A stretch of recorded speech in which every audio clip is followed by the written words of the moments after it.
Welcome to Uncommon Courtesy. We give you the courtesy of conversation. That's uncommonly spoke of. I'm D-Mac. I'm Wesley. And this is the show. Make sure to like, subscribe, hit that bell. Make sure you stay updated with everything that we put out. How you doing today? I'm doing good, man. I'm doing good. How about yourself? I'm good, man. I'm good. I want to talk about the story of the Iranian-backed Houthi, I said that correct? Yes, sir. Rebels in Yemen claimed on Friday that they have attacked the United States Navy's Nimitz-class nuclear-powered supercarrier, USS Dwight E.D. Eisenhower, which recently returned to the Red Sea after a brief deployment to the eastern Mediterranean. Houthi said their attack was in response to strikes carried out by the aircraft launched from the carrier on targets in Yemen on Thursday. Yeah, this has been they've been ramping up their attacks as this war has gone on. Anyway, Yeah. Houthis are said to be one of three, at least three different groups that I know of that is backed by Iran. There's the Houthis, there's Hezbollah, and there's also Hamas. But I'm sure there's other smaller groups as well that they back. But these are the three major ones people talk about. The Houthis, actually, the name Houthis came from their now deceased general. He actually was a person who kind of tried to overthrow the Yemeni government back in the day. He was from a separatist group that was funded by, I think it was Iran or something at the time. He was named something else before. The group was named something different. But then once he got killed, once he got martyred, they named the group after him, the Houthis. Yeah, they say last name.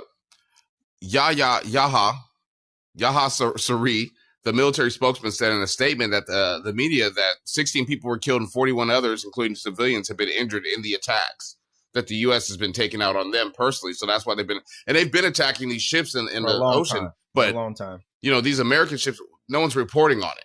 You know, like you might see a little dabble here, a little dabble there. We're basically at war with a couple countries now. Yeah, I mean, Yemen is not really ran by the Houthis, though. Yeah. There's so many different government-backed groups. Qatar has a government-backed group there as well. I think Saudi Arabia has put some money because they've gone to war with Saudi Arabia as well. So Yemen is kind of like because the next door to it is Oman. There's a country named Oman.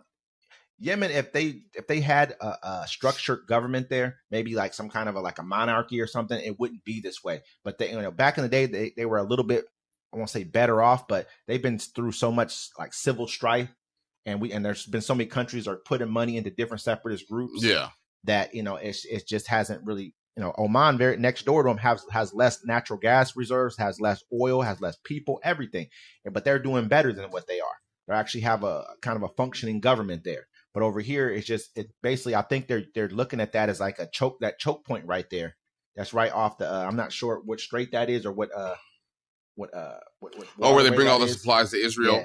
Yeah, and so that's very important. So I think people are kind of keeping that going. Yeah. It's a way to kind of disrupt what's going on with Saudi Arabia. I think a number of the people who live in Saudi Arabia kind of live along that shoreline right there. I think that's almost over by where Riyadh is. But don't get me wrong, I might be wrong about that one. So it's a huge development.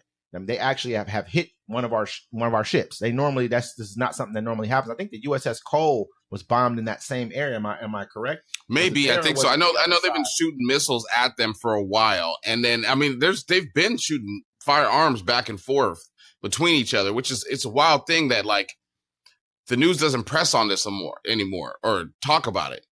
Yeah, because I mean, I'm pretty sure that's the area that it happened in. Yeah, Yemeni port, in the port of Aden. That's where it was refueling in the Yemeni port of Aden, and that's where it happened at. So this has been it's one of those areas that a lot, I think they want to say like 30% or something like that of the world's like total like commerce goes through that area. Yeah, because they don't have to go around. They don't have to go all the way around South Africa. Yeah, so that it's really it's a very important area that makes sure it's functioning and that making sure that people aren't risking cutting off the oil supply, whether it's goods that are going through there. And I know that they're really big on shutting that down because Israel, they're pretty much like, okay, whatever ships that are tied to Israel that come through here, we're bombing them.